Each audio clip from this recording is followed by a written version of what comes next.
Muy buenas tardes tengan todos. Estamos aquí en esta última ponencia, justamente del último día de este Congreso Internacional Virtual Internacional. Ya a continuación tenemos señor Milton Chávez de Venezuela con el tema inteligencia artificial aplicada a la ciberseguridad. Adelante con su exposición. Es de usted la cámara, el micrófono, Milton. Muy buenas tardes, buenas noches ya. De verdad, gracias por la invitación a las autoridades de la Universidad Mayor de San Andrés. Un saludo fraterno al personal del posgrado, en la persona de su coordinador y todo el equipo con el que compartí en otras oportunidades. Un saludo a todos los colegas, a los estudiantes, a los egresados. Está el compañero Mendoza con el que compartimos actividades académicas y de investigación en las oportunidades de estar en su maravillosa tierra y en su maravillosa ciudad. Y amigos todas, encantados, al menos por el medio virtual. Los felicito de verdad de poder realizar por segundo año consecutivo el, el, el Congreso en modalidad virtual, dada la situación actual. Pero a los que nos atrae este mundo y el área de investigación, pues eh, no nos para nada de esto. Un servidor desde aquí, desde Venezuela, desde mi tierra, en la costa del Caribe, le saluda y vamos a tocar algunos aspectos relevantes del tema que nos atrae hoy y que obviamente a los que estamos en el mundo de las tecnologías, de la gobernabilidad, del riesgo, de la continuidad, se está convirtiendo en nuestro pan de cada día, que es esa nueva dimensión de la seguridad y en especial su abordaje desde la inteligencia artificial. La inteligencia artificial que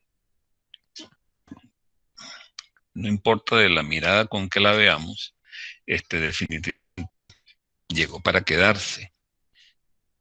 Cuando el ser humano concibe que puede hacer algo, tarde o temprano lo va a hacer, solamente depende de que tenga los recursos o los medios para lograrlo.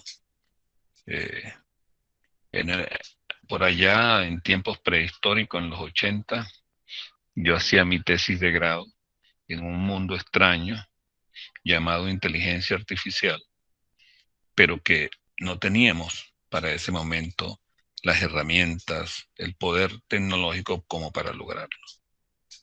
Me siento honrado de que ahora sea el día a día y que nosotros estemos todavía aplicándolo y trabajando sobre esto. Como les digo, se llegó para quedarse, tenemos que convivir con ella en los diferentes ángulos.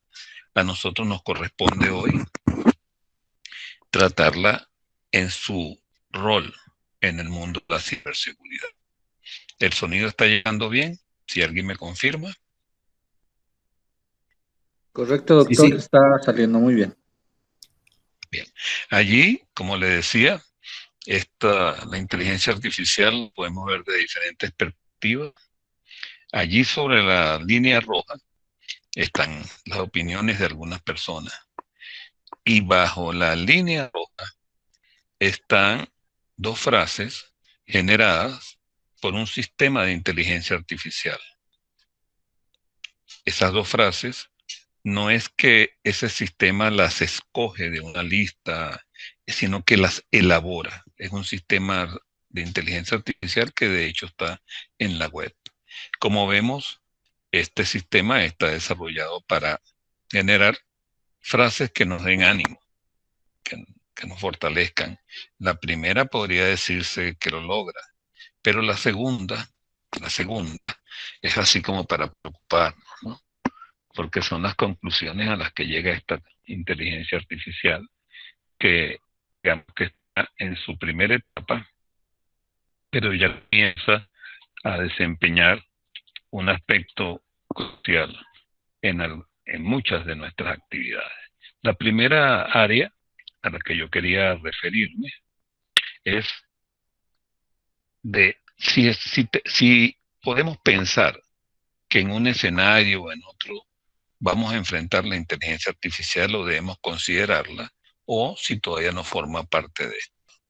Para los que están en el mundo empresarial, esto no es un tema solo de la gran empresa. De hecho, los riesgos y los problemas aparecen tanto en la pequeña, en la mediana empresa, al igual con la grande, en términos de riesgo y en términos de capacidades. No podemos evitarla. ¿Por qué? Porque los atacantes ya están usando inteligencia artificial. Los atacantes están empleando, están generando lo que llamamos el mundo de las amenazas 2.0, que no es más que el mundo de las amenazas a las infraestructuras tecnológicas generadas haciendo uso de la inteligencia artificial. Y en esa confrontación se explotan las características propias de la misma. Por ejemplo, la velocidad. Sabemos de sobra que el computador puede ser más rápido que nosotros, puede manejar mayor volumen y prácticamente es atemporal, porque actúa en la inmediatez y sin límites espaciales. Entonces, si nosotros pensáramos que podemos postergar el tema, la respuesta es no, porque el enemigo, los atacantes en todas sus variantes, hacen uso de la inteligencia artificial para generar las llamadas amenazas 2.0, que de hecho, si las enfrentamos de una manera convencional, es muy probable que no tengamos buenos resultados. Entonces tenemos que combatirla desde el ámbito de la inteligencia artificial también. Por eso ustedes ven que prácticamente toda la generación de herramientas tecnológicas que se está generando en el mundo de la ciberseguridad tienen ya algún tipo, aunque sea incipiente, de inteligencia artificial. Con alguna de sus variantes, o aunque sea la mínima, y la que ya podemos decir que es la más madura de las áreas de la inteligencia artificial, que ha hecho su presencia desde hace unos cuantos años, en esta década. Las primeras herramientas con cierta inteligencia artificial de nivel, pues 2009, 2010. Básicamente el área más madura, usando tecnologías de aprendizaje profundo, de lo que llamamos el deep learning, ¿verdad? Que suena muy complejo, pero que básicamente depende de dos procesos que comentaremos más adelante. El deep learning o aprendizaje profundo es una manera de actuar del autómato que depende básicamente de dos procesos.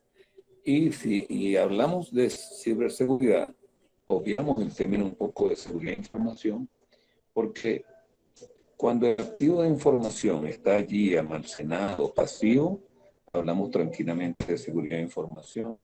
Pero cuando éste está comunicándose o susceptible de poder viajar a través de una red, entonces tenemos un ciberactivo y por lo tanto tenemos ciberamenaza, ciberriesgo y cibernecesidad de unidades de protección. Entonces hay una confrontación ineludible y ese es el primer mensaje que quiero darle hoy de las experiencias de los últimos tiempos. Ustedes saben cómo va la tecnología. Cuando digo los últimos tiempos estoy hablando de un par de años. No podemos descartar el uso de la inteligencia artificial porque los enemigos, empezando por el ransomware, están haciendo uso de la inteligencia artificial. Ya en la Deep Web hay herramientas de inteligencia artificial para generar amenazas de muy bajo costo que se alquilan, o inclusive que hacen escaneo de sitio con gran efectividad. Entonces el primer mensaje, por eso el número allí, es ese, ¿no? La confrontación ineludible, como lo llamo. El área donde se ha empezado a usar la inteligencia artificial con mayor profundidad es precisamente dos etapas del ciclo de gestión de incidentes, que es la identificación y la contención. Sabemos que hay una etapa previa, pero en estas dos etapas, identificar y contener, ya no podemos darnos el lujo, porque es un lujo, de realizar estas etapas en tiempos humanos. Nosotros, lo más rápido que podemos actuar, ¿verdad?, en términos de segundos. Eso es muy, muy lento. Entonces, comenzamos a desarrollar herramientas a los estudiantes, idealmente en posgrado. Es un campo fructífero para usar inteligencia artificial en un contexto específico. ¿Cuál es ese contexto? Automatizar. Automatizar el manejo, la gestión de los parámetros que una vez detectado, ¿verdad?, la fase previa, un posible ataque, nos permita identificarlo, en cierta forma, elaborar un perfil, perfilarlo, como un nuevo verbo que ha adoptado la tecnología, que precisamente es una de las cosas que más eficientemente se hace en inteligencia artificial. Allí se usan las técnicas de aprendizaje profundo, que es comparar con la cantidad de información que puede acceder una inteligencia artificial para actuar específicamente en esas dos etapas.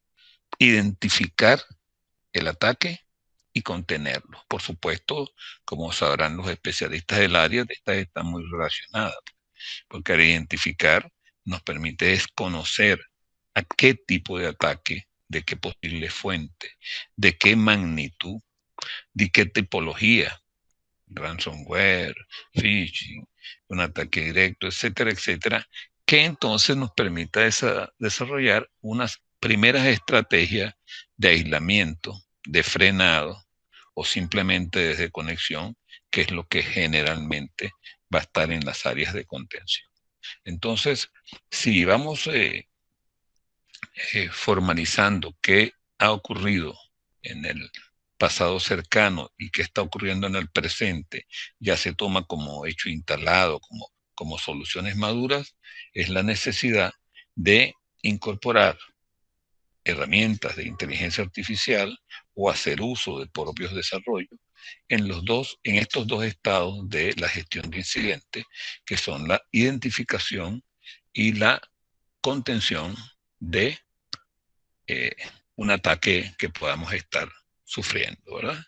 En este caso, de learning, en aprendizaje profundo, como ya he dicho, dependemos especialmente de dos procesos. Detrás de aprendizaje profundo, ellos son los que están allí, que es el proceso de propagación, donde va a identificar a través de capas, va a correlacionar qué características tiene una situación, posible fuente, posible forma de operación, qué es lo que busca, el horario, etcétera, etcétera, que lo va a hacer muy rápido la inteligencia artificial y que es un proceso de propagación.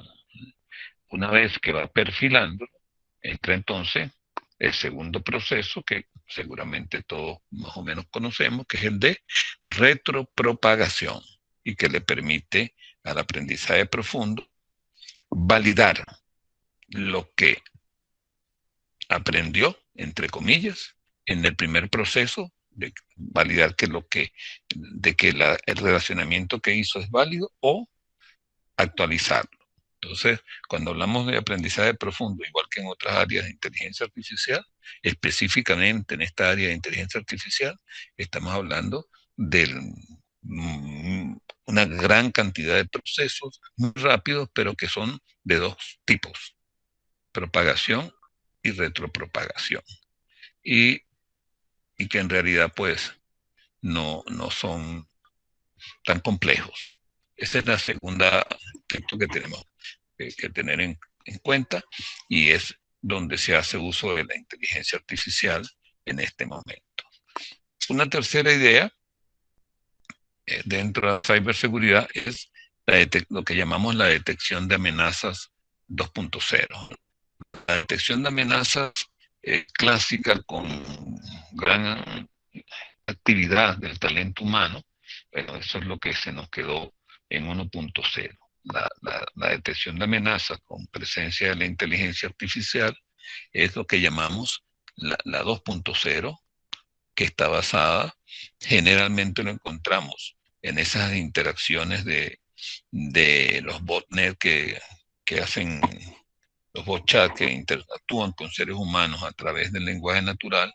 Vamos a encontrarlos allí, detectar amenazas en, en una entrada de datos no estructurada, porque es el lenguaje normal de seres humanos, y también en otro tipo de proceso va a estar el Machine Learning, ¿verdad? Que se va a instalar sobre las 4 etapas convencionales de lo que era la detección de amenazas en 1.0. Adquisición de información, preparación o análisis, procesamiento avanzado de la misma y salida, reporte. Decir, en pocas palabras, de a qué tipo de amenaza podemos estarnos enfrentando. Entonces, sobre eso va a actuar una, un nuevo vector de proceso que le da fuerza a esas de amenazas 2.0. Lo primero que va a hacer la inteligencia artificial es, entre comillas, aprender. ¿Okay? ¿Cómo aprende? Bueno, en fase pasiva está, aunque no se ha presentado todavía la amenaza, está adquiriendo información normalmente de Internet y de nuestra propia organización a través de cualquier fuente estructurada o no estructurada. Está tratando de aprender, o son sistemas de hecho para que estén enterándose de cómo son las amenazas. En términos de inteligencia artificial, bueno, sí, lo llamamos un proceso, entre comillas, de aprender, de recorrer y recorrer y comparar N patrones, donde ya los esquemas tradicionales de tener una lista de amenazas, de depender de un ser administrado por seres humanos, pues no es suficiente para eh, aprender, entre comillas, de la manera que lo hace la inteligencia artificial, que como dije antes, tiene parámetros bien definidos, procesa información a velocidades mayores que nosotros. Segundo, procesa volúmenes de información que no podemos procesar los seres humanos y lo hace tan amplio como acceso tenga a la red. ¿Okay? Entonces ese es un aprender entre comillas, porque es aprender de máquina, ¿no? Va comprendiendo las amenazas de barrer y barrer, por decirlo de alguna manera, sobre todo el repositorio de datos que tenga. Nuestros locales, regionales y esencialmente la Internet, ¿okay? Que es donde va a haber todo. Va a cumplir esa primera etapa, pues, por decirlo así.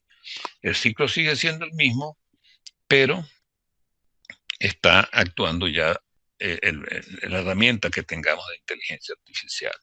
Aquí les recuerdo la idea, una idea muy importante, no estamos hablando de futuro, ya las principales empresas tienen herramientas que incorporan este tipo de cosas y, ¿por qué no?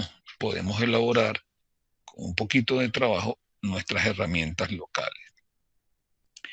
La segunda máscara, la segunda capa que se va a poner sobre el ciclo normal de la detección de la amenaza es la de, nuevamente se llama aumentar, ¿sí? Que no es más que consolidar y tratar de aquella data bruta, aquella data estructurada y no estructurada que hablamos en la etapa anterior, es ahora identificarla, tipificarla como eventuales riesgos.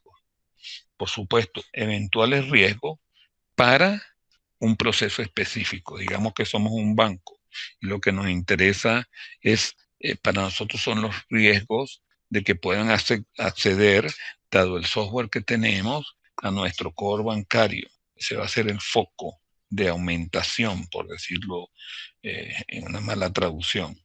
Va a estructurar de toda esa data que encuentra que sea riesgo y que esté cerca de nosotros. ¿Sobre qué etapa específica del ciclo tradicional? Sobre las 4, desde adquisición hasta generando una primera respuesta. ¿Okay? A continuación, también entre comillas, ¿verdad? Porque no nos acostumbramos todavía a la idea de una máquina razonando, un sistema razonando. ¿Okay? La inteligencia artificial, sabiendo a qué foco actúa y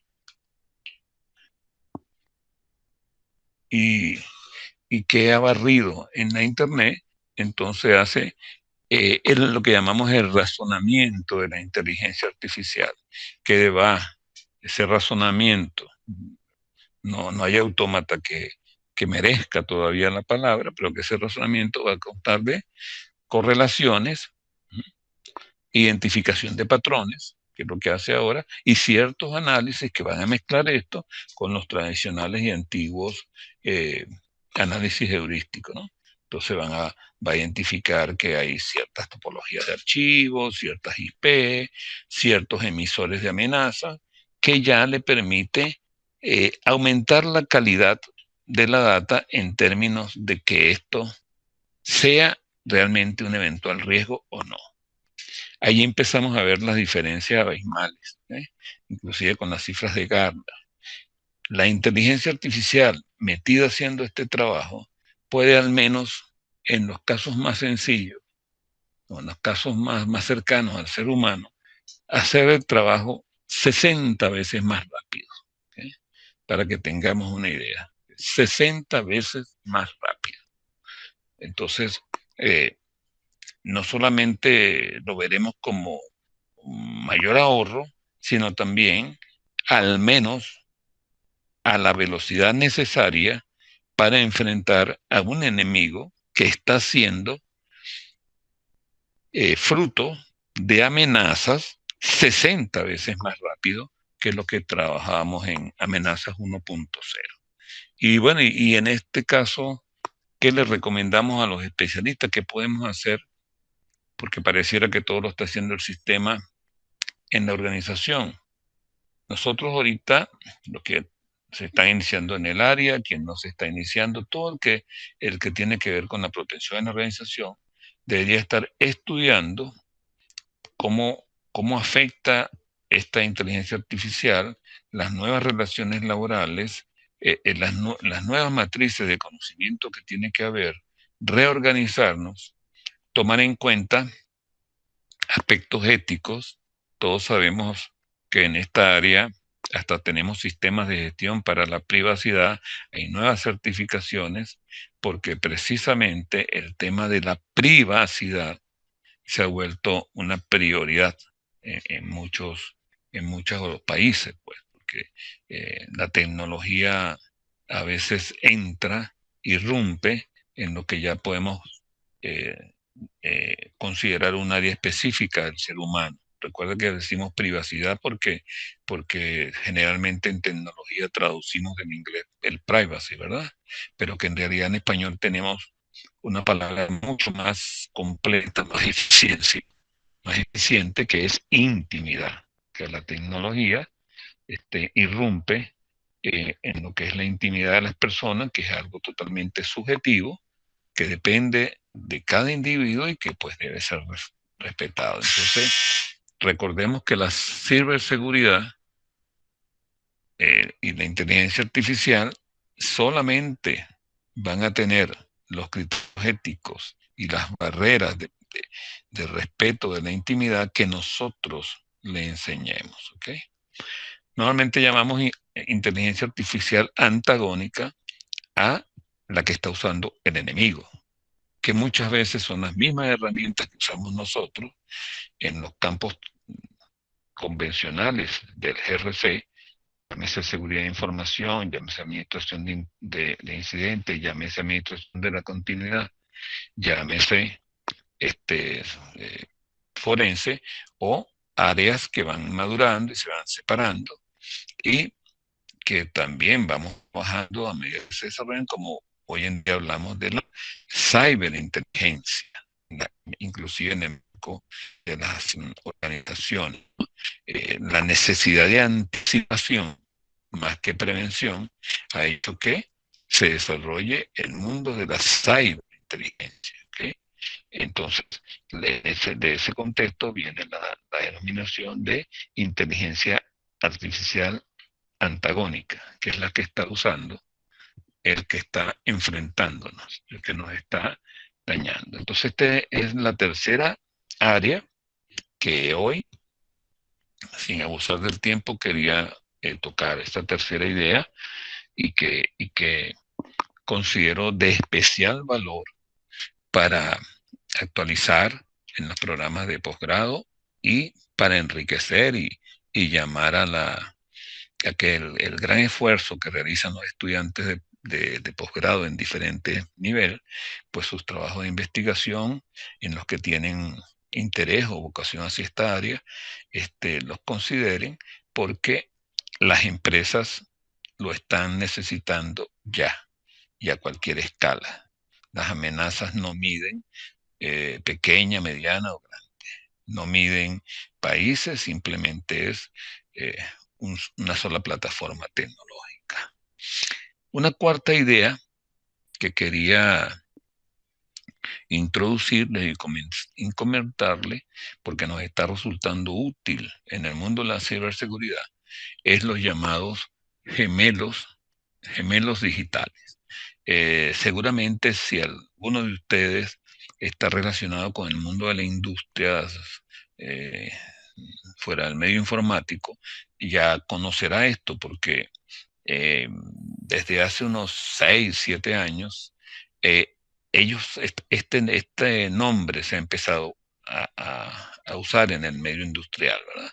Que tecnológicamente veámoslo como un segundo nivel de lo que empezamos hace unos años a llamar como realidad aumentada, ¿verdad? La realidad, pero con un conjunto de metadatos que la enriquece y que nos hace ver mejor. Nos ponemos unas gafas de realidad aumentada, vemos hacia una montaña, pero ella accede a una nube y nos dice, aparte de la bonita vista de la montaña, nos dice la altura exacta, la temperatura promedio y el tipo de cultivos que ahí se dan. ¿Ya? Y solamente estamos usando unos lentes, unos anteojos, unas gafas que nos dan toda esa información porque son realidad aumentada. Hoy se hace con cultivos para reconocer su grado de irrigación, todo esto. Hay un experimento, una experiencia, no un experimento, es una empresa de producción en Argentina que con drones pues hace todo este tipo de trabajo y en muchos lugares. Entonces, una evolución de la realidad aumentada son los gemelos digitales. Como lo dice allí, ustedes ya se lo estarán imaginando, es simplemente representar en el entorno digital una máquina física, un dispositivo, un proceso. ¿Okay? Ese gemelo digital no es una simple simulación tradicional de las que existen hace mucho tiempo, porque ese gemelo digital se va a través de entrada de datos de toda la información que entra al sistema real. ¿Okay? O sea, si yo tengo, por decirles algo, un gemelo digital de un sistema de control de acceso, la data que le entra al sistema real lo recibe también el sistema digital, su gemelo digital. ¿Okay? Ustedes se imaginarán el uso que tiene de esto, por ejemplo, hoy en día, bueno, de hecho los primeros gemelos digitales nacieron en la industria de la aviación. Sin que existiera un avión, se construía el gemelo digital y se sometía a diferentes condiciones ambientales, etcétera, etcétera, para ver qué posibles fallas, qué cosas se podrían mejorar. Bueno, el gemelo digital, fíjense ustedes qué cosa, a pesar de que viene el mundo digital, apareció primero en la parte industrial y ahora lo tenemos en tecnología. ¿Sí? Los gemelos digitales. ¿Sí? Los gemelos digitales de sistemas, de un proceso, podemos hacer gemelo digital de un simple programa, de toda una infraestructura, de la seguridad física de una organización, de la detección de riesgos, ¿okay? Están realmente revolucionando ahora nuestra parte de la ciberseguridad. Un gemelo digital puede ser gemelo digital de algo muy simple, como le digo, de una aplicación móvil, o puede ser un gemelo digital gigantesco de toda una industria. Y como es una virtualización, inclusive podemos hacer algo que no se puede hacer en otros mundos tecnológicos. Podemos hacer varios gemelos digitales de un mismo proceso. Uno para seguridad, uno para productividad, etcétera, etcétera. Los que conocen, pues saben de lo que estoy hablando, y los que no lo conocen se imaginarán de cuántas cosas puedo hacer. ¿Dónde han entrado en ciberseguridad con más fuerza los gemelos digitales? En el mundo de análisis de riesgo y de pruebas de cambio. Ustedes oyen todos los días en diferentes países, internacionalmente, cómo colapsa hasta 1, 2, 3 redes sociales por errores en la aplicación de un control de cambio tecnológico. Y sorpresivamente, aunque no debería ser así, la causa raíz del cambio mal aplicado generalmente está en tecnología, en el ser humano, en la parte humana de la tecnología. Entonces, es un área crítica a medida que los sistemas se nos hacen más complejos. Entonces, los hemos empezado a usar. Los gemelos digitales, como le digo, no es más que construir una imagen digital de un sistema o proceso, ¿okay? Y probar sobre él. Imagínense, sobre un gemelo digital, uno puede probar con total amplitud en un sistema un test de penetración, por decirles algo, ¿okay? Porque ahí no vamos a tener preocupaciones de la afectación que podamos producir sobre la operación real. Podemos, como quien dice, golpear con toda nuestra fuerza. Se dice que hay 3 tipos de gemelos digitales, en realidad se hacen con la misma tecnología. Lo que cambia es el momento. Pues supongamos que estamos haciendo un sistema, queremos ver sus vulnerabilidades y construimos un gemelo digital inclusive antes de que aparezca el sistema real, ¿okay? En ese caso decimos que es un gemelo un prototipo de gemelo digital. Podemos hacerlo en paralelo, cuando ya el sistema está en operación, o puede ser un dispositivo físico tecnológico, un router, podemos hacerlo en un nuevo diseño de una red, pero que ya está en operación. Ahí hablamos de una instancia gemela digital, y sobre ella podemos probar cosas, ¿okay? Y podemos hacerlo generando información de un dispositivo, de un sistema que ya existe, ¿okay? Que es un agregado, un gemelo digital agregado, para sobre él inclusive desarrollar estrategias de mejora, ¿okay?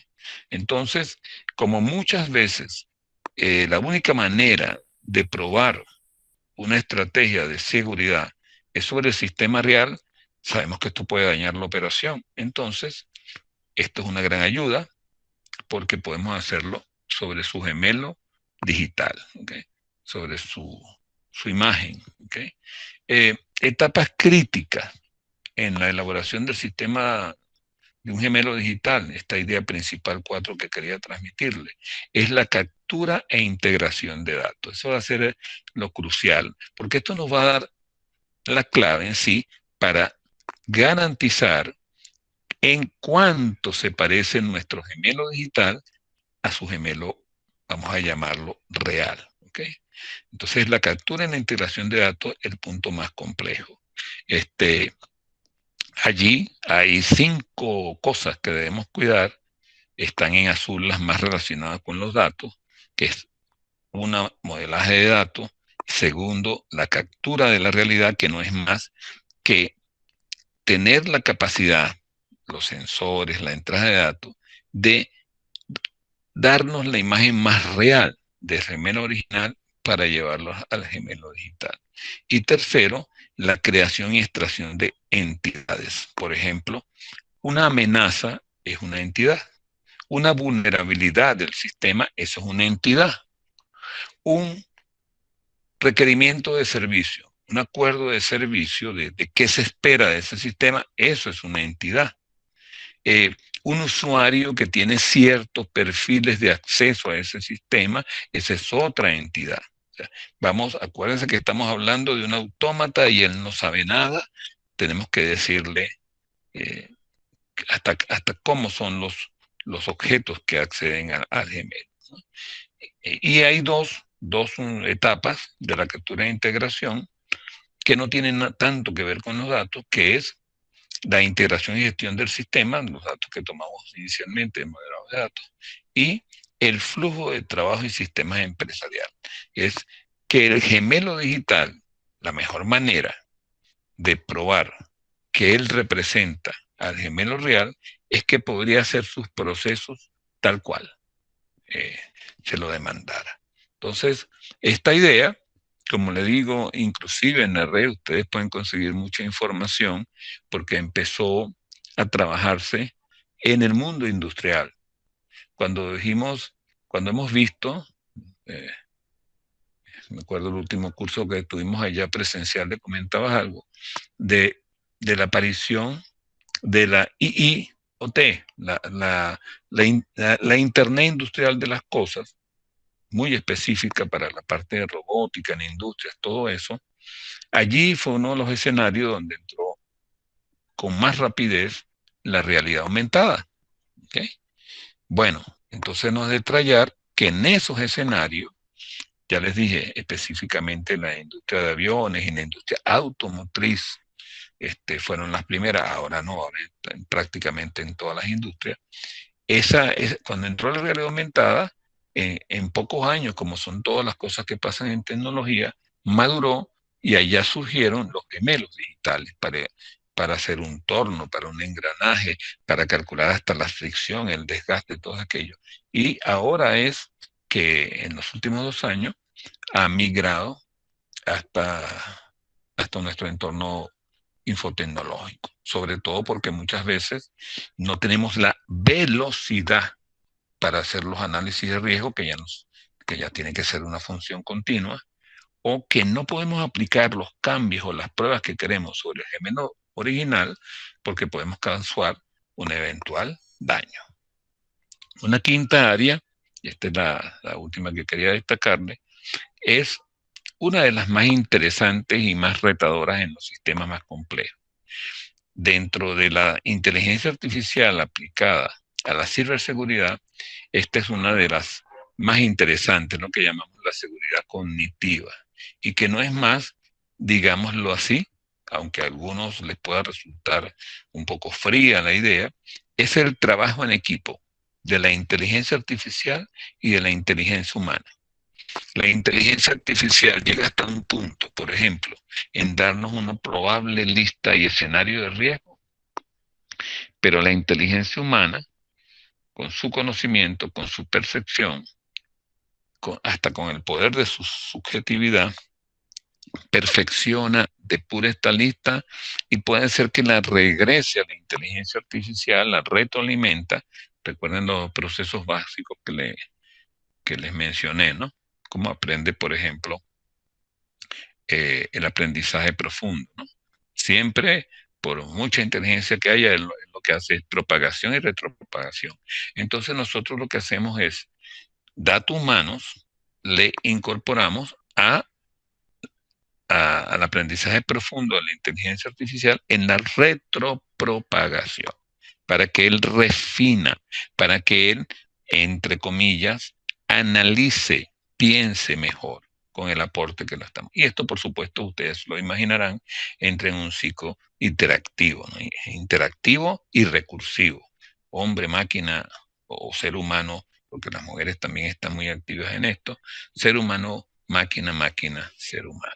Entonces, la seguridad cognitiva es un área bien fascinante de formalmente trabajar en equipo la inteligencia artificial y la inteligencia humana. Por los límites de tiempo, no quiero extenderme demasiado, les resumí, hay 3 áreas de trabajo que nos quedan. Y cuando uno dice esto, pues para tanto docentes como estudiantes, que al final todos somos la misma cosa porque somos personas motivadas a la investigación. Entonces, más que retos, lo que nos aparece son oportunidades, ¿verdad? Pero sí, hay 4 retos pendientes en esta aplicación de la inteligencia artificial a la ciberseguridad, que también se ven en otras áreas, ¿verdad? Que uno tiene que ver con la sobrecarga de datos. Todavía, por mucha depuración que haya, para nosotros los seres humanos, los volúmenes son un poco complejos, ¿no? Y igual que la diversidad de tareas que hay que hacer, por ejemplo, en un modelaje, ¿no? Tenemos otro problema que tiene que ver con el tiempo. No sé si logran verlo ahí. El déficit de tiempo que tenemos a veces por esa diferencia de velocidad entre la máquina y nosotros, entre la inteligencia, entre la IA y nosotros. Y una oportunidad grande para los que quieran entrar en esta área, que es la escasez de habilidades en el área, de personas formadas en el área. Cuando ustedes oyen hablar, por ejemplo, en el mercado norteamericano se miden en decenas de miles el déficit de especialistas en ciberseguridad. Igual pasa en el continente europeo, en nuestra región se estima que necesitamos algo así. Para entrar en la 4ª era industrial necesitamos unos 50.000 especialistas en el área, en todo el área latinoamericana. Imagínense ustedes. Eso es lo que dice Gartner, lo que dice algunas cifras de la ONU.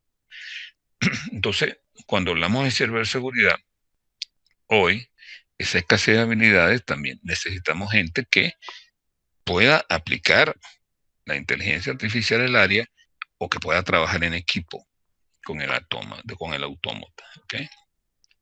Las tareas específicas, cuando queremos desarrollar estas herramientas en nuestra propia organización, hay 3 grandes tareas. Es seleccionar la data correcta, probar los modelos de inteligencia artificial. Acuérdense que allí no hay nada de eso que nosotros llamamos sentido común, o se supone, no, solamente es lo que le enseñamos, ¿no? Y el trabajo continuo para robustecer el sistema. Si nos tomamos esta tarea presente para nosotros, entonces vamos a obtener 3 cosas que son fundamentales para la organización para enfrentar las amenazas de hoy en día. Primero, precisión. Tendremos menos estimados y más datos específicos. Segundo, le ganaremos la pelea al tiempo, aceleración. Acuérdense que el enemigo también está usando estas herramientas. Y tercero, mucho de ese trabajo complejo del especialista puede ser automatizado. Esa era la 6ª idea, el 6º desarrollo. Se lo resumí en esta lámina que quería compartir con ustedes. Y todo esto forma parte, esta es la última idea, la 7ª, de ese desplazamiento que se está dando, que es muy rápido, de lo que llamamos ciberseguridad 1.0 a lo que hoy estamos empezando a llamar ciberseguridad 2.0.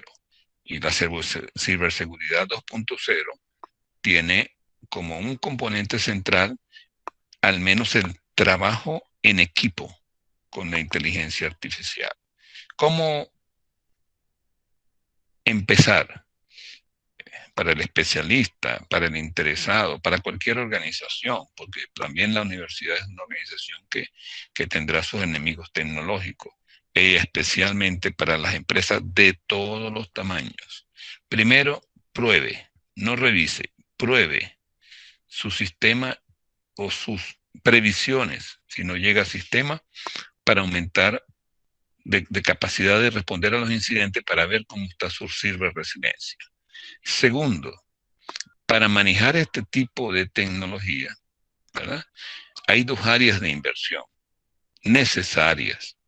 Y no podemos engañarnos. Se estima que esta ciberseguridad 2.0 al menos aumenta los costos en un 30%.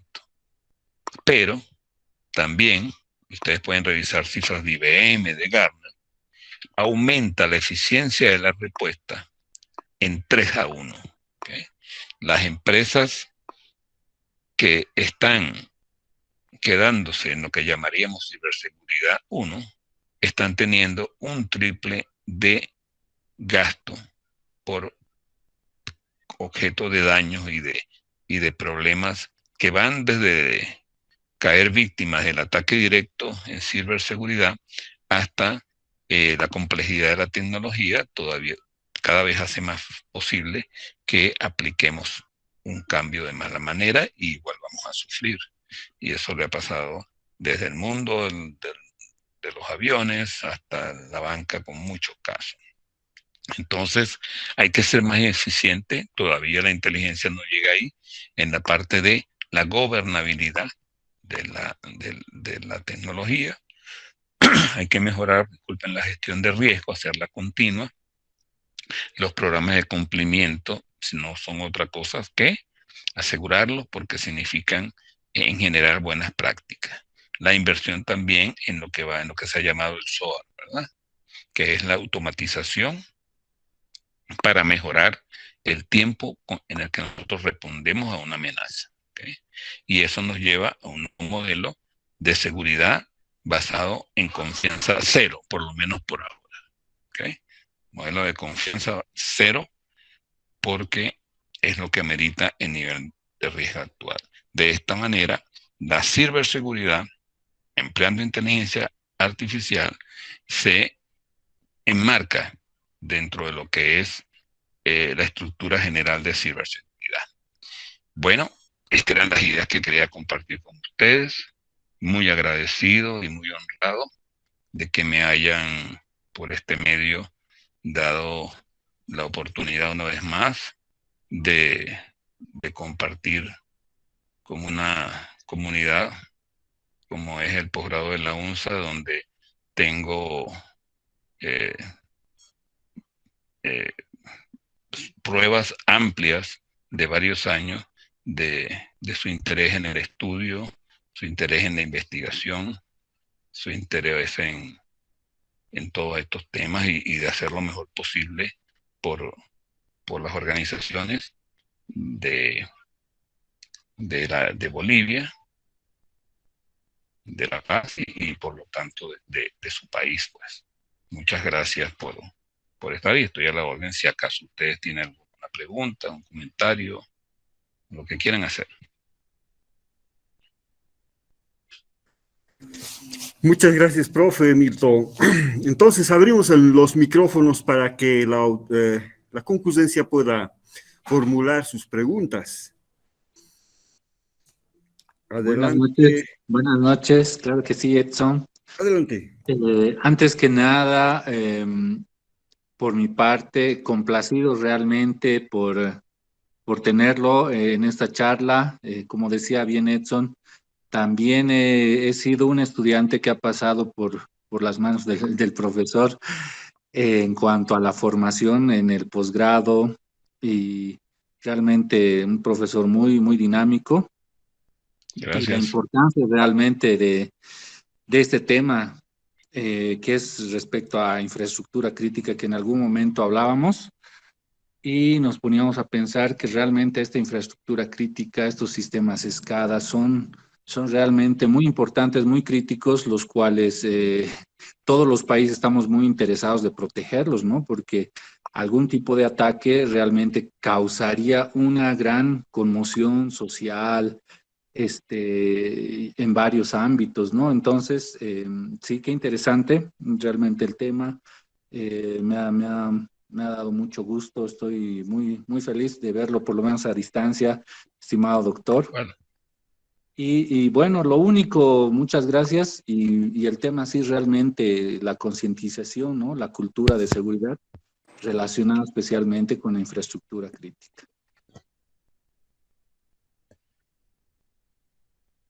Gracias. Dejé de escucharlos ahorita. Sí, se escucha. Ah, bien. Muchas gracias. No escuché seria pregunta.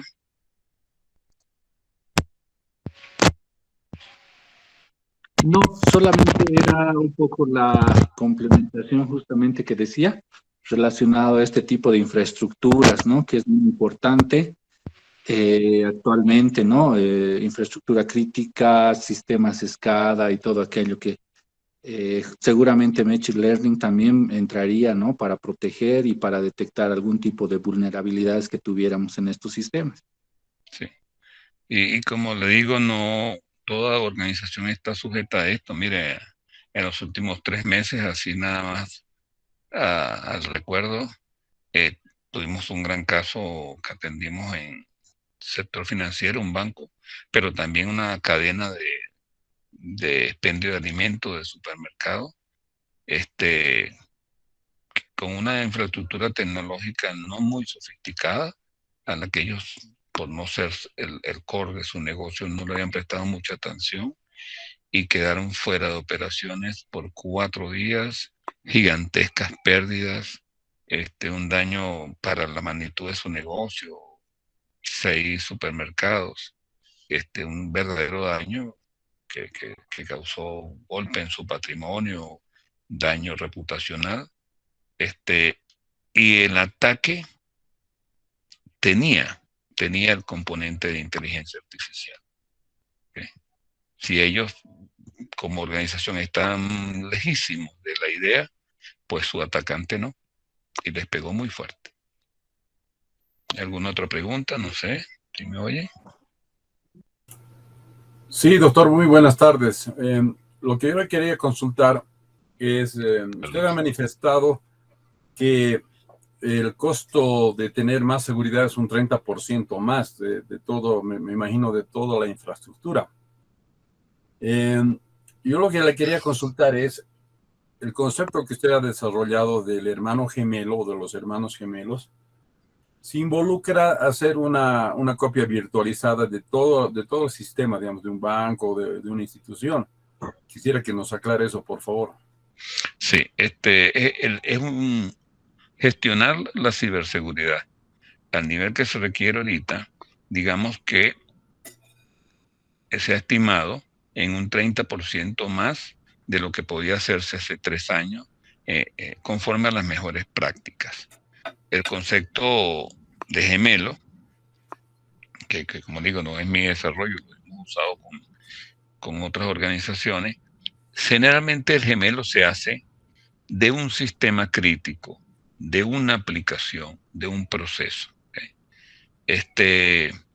Son organizaciones muy especiales las que se han planteado ahorita y con grandes fondos un gemelo mayor. Generalmente el gemelo es algo muy preciso, como le digo, puede ser una aplicación, un proceso, un dispositivo, algo que sea muy crítico para la organización y muy alta su probabilidad de sufrir un ataque severo. No se hacen para grandes cosas. Por ejemplo, las empresas que hacen vehículos y lo hacen para todo un vehículo que ni siquiera han construido, pero porque para ellos, bueno, la magnitud de su negocio y su necesidad de anticipación en riesgo lo justifica. ¿Okay? En el caso de organizaciones más convencionales, la preocupación y el trabajo debe ir en una escala del tamaño de lo más crítico. Lo más crítico puede ser un proceso, puede ser un sistema. Juan Carlos. Muchas gracias. Otra consulta. El tema de inteligencia artificial, a veces, en algunos casos, también trabajamos los algoritmos de fuerza bruta. Entonces, quería saber si se siguen usando los algoritmos o solamente ya se utilizan técnicas más elaboradas.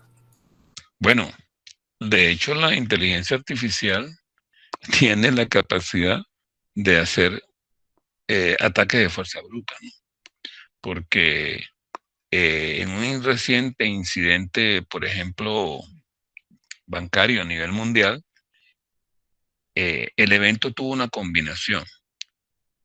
Se alquiló una botnet de esas que se alquilan en la Deep Web, más de 50.000 computadores esclavos que puede ser cualquiera de nosotros. Y sobre esa red, haciendo uso de una herramienta de inteligencia artificial no muy avanzada, se disparó el ataque masivo haciendo uso de las 50.000 máquinas, ¿no? Entonces ahí diríamos que había algo de fuerza bruta, ¿okay? Y había algo sofisticado por el tipo de herramienta. Por eso ahí también la importancia de que se tenga inteligencia artificial del otro lado para poder detectar lo que nosotros llamamos una singularidad, ¿okay? Porque sí, es un ataque de fuerza bruta, 50 máquinas operando, 50.000 máquinas, pero la herramienta no era cualquier cosa. Entonces ahí también se ve que en la construcción del perfil, ¿okay?, se puede rápidamente decir, hey, tenemos un atacante muy especial, ¿okay? Y aprovechando tus preguntas, sobre todo a las instituciones, vale, y también a las empresas privadas, a lo público y a lo privado, que a veces falla en nuestros países. Esta es una hora especial para la colaboración entre la academia y el mundo empresarial, porque yo, como usted también que conoce los participantes, por ejemplo, estoy hablando específicamente allá en la UNSA, podría hablar de otro lado, pero la UNSA, desde los muchachos de pregrado, como esa avidez de desarrollar temas interesantes a nivel de posgrado, es una cantera ideal para trabajar estos temas, para generar soluciones específicas que la empresa, la organización, no tiene el personal, el tiempo, la vocación, y que dado que tenemos que luchar para evitar el rezago tecnológico, porque las amenazas son comunes, ojalá y nuestras organizaciones públicas y privadas entendieran que esto es una extraordinaria oportunidad para el vínculo con la academia y es de las grandes soluciones, como diría el filósofo Spinoza, ¿no? Porque es un encuentro ganar-ganar. ¿Okay? Muchísimas gracias. Bueno. Perdón, que abuse con una última pregunta. Quería preguntarle si está regionalizado el tema, digamos, de los ataques, es decir, si hay una especie de mapa y se puede más o menos perfilar de dónde se puede esperar que vengan más ataques. Entonces, en pocas palabras, ¿dónde tenemos, digamos, localizados a los hackers que son más atrevidos o que pueden causar más daño? Bueno, sí, hay varias organizaciones que producen este tipo de información, Gartner, Excel, IBM misma, pero una revisión general lo que da es lo siguiente. Primero, el mundo de los atacantes individuales cada día es una porción menor y quizás más regionalizada. Esto se volvió un negocio corporativo. Los ataques vienen cada vez más de grupos organizados, ¿okay? Grupos múltiples. ¿Okay? Múltiples quiere decir distribuidos en varios países. Eso es lo primero. Segundo, el IP, los orígenes del ataque no nos dicen mucho, porque ellos generalmente lo que buscan es simular que el ataque viene de un sitio lejano, ¿okay?, para desmoralizar y para quitar un poco las ganas de encontrar el origen. A lo mejor ahorita en Lituania hay un ataque que aparentemente viene de Bolivia. Cuando se analiza con más detalle, no. A lo mejor viene de la calle de enfrente. Igual puede ser que aquí nos parezca que viene de otro continente. La distribución geográfica hay que verlo con cuidado. son corporativos, ¿de dónde puede venir? De cualquier parte del mundo, ¿ok? Las corporaciones de ataque identifican, primero, un tipo de organización. Estoy buscando bancos, estoy buscando industrias. Ahora con el COVID hay muchos ataques, hay hospitales que han sufrido ransomware. Estoy buscando hospitales. Eso es lo primero. Después, ¿qué tecnología usa? ¿Qué sistema operativo? La inteligencia artificial hace el estudio rápido. Ahora estoy hablando de segundos. ¿Qué versión del sistema tiene? ¿Qué versión tiene de Oracle, del software? ¿Cuáles son los parches de seguridad que no ha aplicado? ¿Okay? Y ya tiene la misma inteligencia, extrae el producto que está buscando. Esto es un banco, esto es una industria o esto es un hospital, tiene tal sistema y no ha aplicado los siguientes parchos. Si es más avanzada, le va a decir que en sus primeros reseteos, qué vulnerabilidades parece tener la topología de allí. Y ese producto terminado va a alguien que lo que menos le interesa es la ubicación geográfica. Después él dirá, bueno, esto es un banco, tiene esta tecnología, lo podemos atacar, y que esté en Bolivia o esté en Venezuela es el último parámetro, no es lo primero. Okay. Y ese atacante es todo, entre comillas, un empresario que no es que ha elaborado tecnología, la ha adquirido a través de Internet, hace una inversión, a lo mejor hizo una inversión de $500, ¿no?, para lograr 2 o 3 ataques, donde logrará a lo mejor entre los 3 ataques $50,000, $5,000, $200,000. Obviamente le va a ser rentable. Lo más seguro es que, y es lo que se encuentra en los perfiles, es que la semana que viene, con las mismas herramientas, está atacando otro tipo de negocio. ¿Okay? Ya lo más importante no es el país, entonces le resumiría, es qué tipo de negocio y qué tecnología tiene, para ver qué tan vulnerable está. ¿Le respondí? Sí, muy bien, muchas gracias. A la orden. Buenas noches. Sí, tengo una consulta. ¿Sería bueno entonces recomendable quizás usar Linux o, bueno, aparte del Windows? ¿Su nombre? Vladimir. ¿No te di clase? Porque me sonaste conocido. No te he dado clase, ¿no? No. Ok. Mira, en general, ¿okay?, el usar el software libre en la plataforma abierta, sabemos que tiene una cantidad de beneficios. ¿Okay? Lo que no debemos es confiarnos. No debemos confiar. ¿Okay? Porque muchas veces por las virtudes del software libre, entonces decimos, todo el mundo puede evaluar su código porque está abierto. La pregunta es, de este sistema y en este momento, ¿quién lo está evaluando? ¿Quién lo está viendo? ¿Okay? Cualquiera podría hacerlo, sí, pero ¿quién lo puede hacer? ¿Quién lo está haciendo? ¿Okay? Entonces, el software libre es una excelente idea, debe ser administrado. ¿Okay? Debe ser administrado como cualquier plataforma. Y los atacantes también, ya le digo, esto es corporativo. ¿Okay?